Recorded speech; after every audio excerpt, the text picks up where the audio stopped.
और बात तेरे काम न आवे, तू संतो शरण लाग रे। तो ये परमात्मा ने कहा कि सार शब्द सर जीवन बूटी, घस घस अंग लगावे, कहे कबीर तुम सत कर मानो, ये जन्म मरण मिट जावे। ये सार शब्द से मिटना था जन्म मरण, और ये अभी तक गुप्त रखनी थी। तो अब ये वो समय आ गया है कि आपका ये जन्म मरण का रोग नाश होगा। तो हमारा उद्देश्य यहाँ पर जो मूल सौदा हम बेचते हैं, हम जो देते हैं आपको, जो सौदा करते हैं आपसे कुछ नहीं लेते, आपसे केवल समर्पण होना ही हम मांगते हैं कि परमात्मा पर समर्पित हो जाओ और इस भक्ति करो। ये भगवान जो मंत्र आपको दिए गए सारे। अब कहने का भाव ये है कि और जो दूसरे आपके संकट हैं, ये तो हम आपको वैसे निवारण करेंगे। जैसे रूंगा बोलते हैं, रूंगे में देंगे, रूंगे में, वो सौदे में नहीं आता रूंगा, वो तो एक्स्ट्रा दिया जाता है। जैसे पुराने समय में, अब तो समाप्त हो गई सिस्टम। पहले गांव में इतनी दुकानें नहीं होती थी, बाहर के फेरी लगाने वाले आते थे, कोई टिंडे बेचा करता, कोई घिया, कोई तोरी, कोई आम या कोई बेर बेचने वाले आते थे। तो हमारी दादी जी एक बेला भर के, कटोरा भर के गेहूं का या चनों का, जो भी उपलब्ध होती थी, कणक, किसान घर में जन्म था हमारा,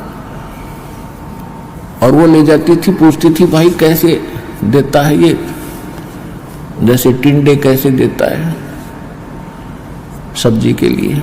तो कहता था ताई गेहूं के 2 बार देता हूँ, एक प्लेट में गेहूं डाल दिए और 2 बार उसके इक्विवेलेंट उसके बराबर टिंडे तोल कर डाल दिए, सौदा हो गया, बराबर हो गया जो सौदा था।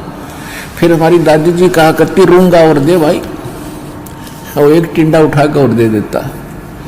तो वह कहती ना और दे, वो एक और दो और दे देता। यानी वो था रूंगा, वो सौदे में नहीं था, एक्स्ट्रा लाभ लिया वो तो यहाँ जो आपके संकट, दुख, रोग किसी भी प्रकार के हैं, तो ये सौदे में नहीं हमारे में, ये तो रूंगे में देंगे आपको, ले ये भी ले ले, ये भी ले।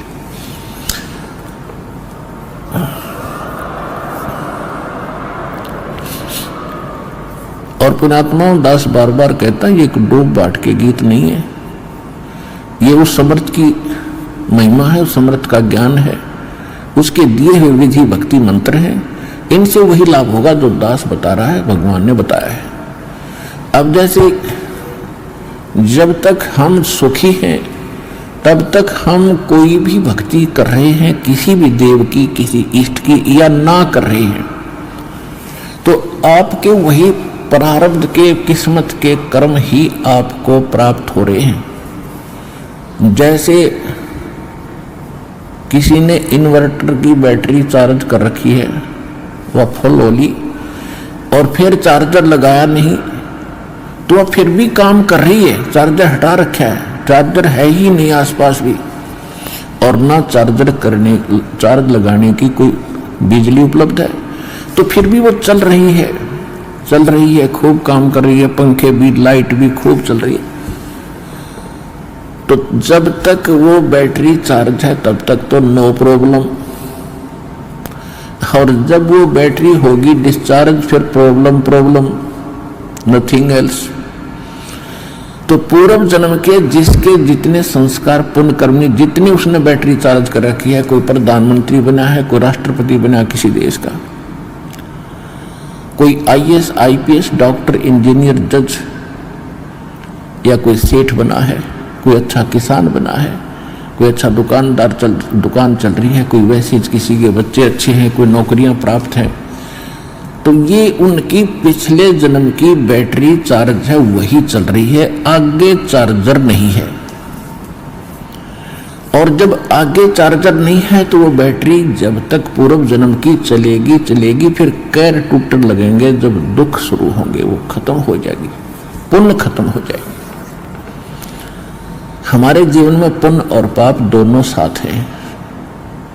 जब तक पुण्यों का दौर चलता है तो हम सोचते हैं हम बिल्कुल सुखी हैं, और ये भी सोचते हैं हम ऐसे ही निभाएगी, ऐसे ही चलेगी।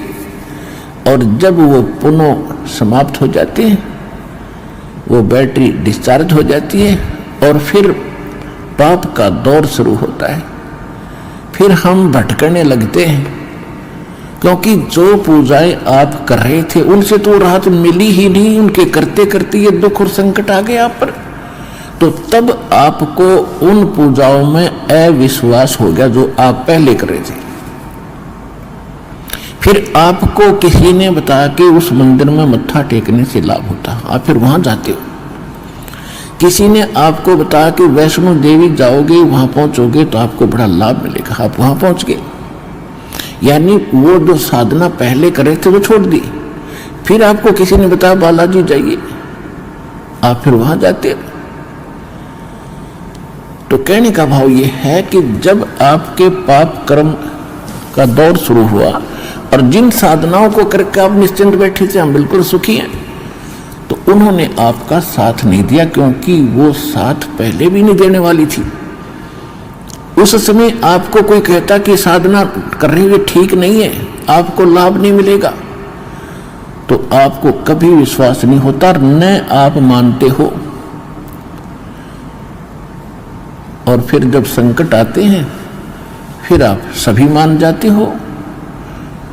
तो कहने का भाव ये है दास का कि आज आप यहां जो आए हैं,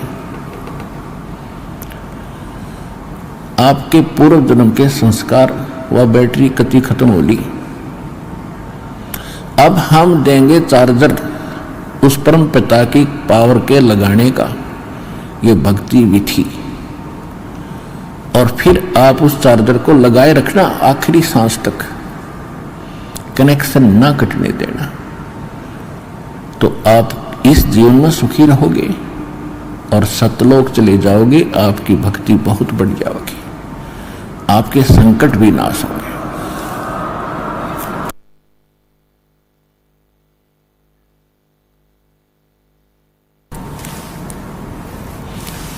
तो आप यहां आए हो जो इस ज्ञान को समझ जाएंगे।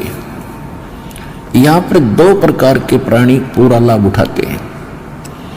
एक तो ज्ञान समझ कर आते हैं,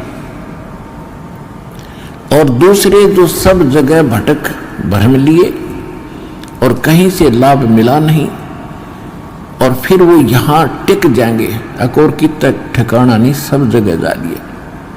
तो फिर उनकी व्यवस्था होगी, मजबूरी होगी यहां आने की, और यहां आते रहे तो वो लाभ मालिक देगा। फिर हम ज्ञान सुनाते हैं यहां बैठाकर आपको।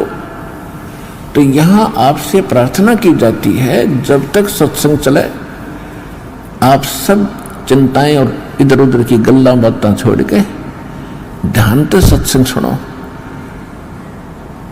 चाहे कोई रोगी है, चाहे कोई संकट है किसी प्रकार का, आप एकाग्रचित्त होकर सत्संग सुनोगे तो राहत मिलेगी और ये ज्ञान ग्रहण होगा। इस ज्ञान से आपको 70% लाभ तो ज्ञान से मिलेगा। लाभ का मतलब है आत्मा में दृढ़ता आवेगी हर प्रकार की, और 30% फिर बाकी दुख संकट है वो आपकी भक्ति और लाभ से होगा। क्योंकि दास इसलिए कह रहा है इस ज्ञान से कि कई ऐसे दुख हैं जो बेमतलब के बने होते हैं। अब कबीर साहब कहते हैं, कबीर मैं तो जब डरूं ये मेरे ही संग हो, भाई मौत बुढ़ापा आपदा ये सब काहू को हो। ये इस तरह के जो ज्ञान के वचन हैं, ये उस रोगी को, संकट वाले को बड़ा सहारा देंगे जो मृत्यु सैया पर है और ये सोच रहा है मेरा क्या होगा। देखो यहां कोई ना रहा और ना रहेगा। किसी की 2 दिन पाछे टिकट कट जाएगी, किसी की 10 दिन पहले कट जाएगी। यहां नहीं रहना किसी ने। लेकिन दुर्भाग्य उन प्राणियों का होगा जो सतलोक आश्रम बरवाड़ा जिला हिसार में ना आए होंगे। वो कति खाली जाएंगे, कति खाली टोटली नष्ट करके जाएंगे जीवन को।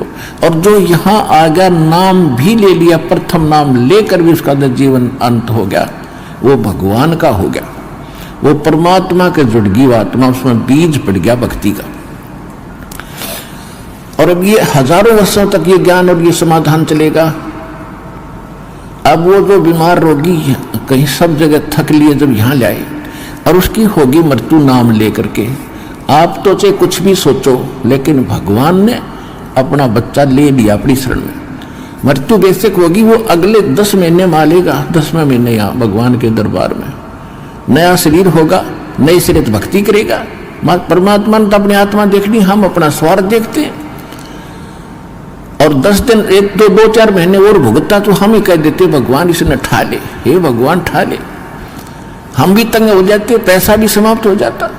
तो कहने का भाव यह है कि आप इस ज्ञान को सुनो, समझो, अपनी सोच धारणा कति खत्म कर दो। जो ज्ञान दास बताता है ये गॉड विधान है, गॉड का, परमात्मा का दिया हुआ विधान है, और ये अटल है, ये सत्य है, इसमें ऐसा ही होगा। और जो सच्चे दिल से आते हैं उनको उनका रोग भी ठीक होगा और मोक्ष भी, भक्ति मिलेगी। इसी जीवन में मोक्ष भी हो जाएगा जो दृढ़ रहे तो। फिर दूसरी बात है,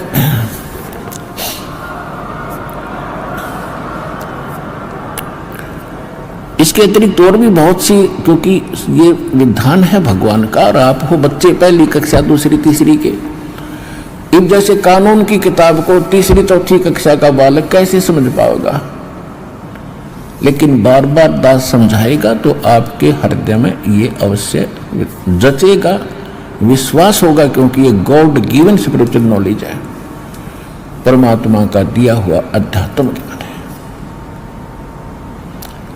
तो जब आप यहां आ गए और सच्चे दिल से भक्ति करने लग गए, तो जितने भी सांस इस सिमरन में आपके गए और वो आपके गुड अकाउंट में है, और बाकी का जो समय आपने चाहे राष्ट्रपति बनकर व्यतीत कर दिया वो व्यर्थ बताया है। तो यहाँ आने वाले जितने भी भक्त हैं, चाहे रोगी हैं, तो किसी प्रकार का उनको संकट है, तो उनके लिए वो दुख वरदान बन गया, वो भगवान से मिलेंगे, उनका जीवन सफल होगा, उनके सब दुख दूर होंगे और भगवान के विमान में बैठकर सतलोक जाएंगे। ये लिखवा लो मेरे पे। भाई जो गुरु वचन पे डट गे, रकट गे फंद 84 के, कट गे फंद 84 के, रकट गे फंद 84 के। भाई जो गुरु वचन पे डट गे, रकट गे फंद 84 के। वस्तु मिली ठो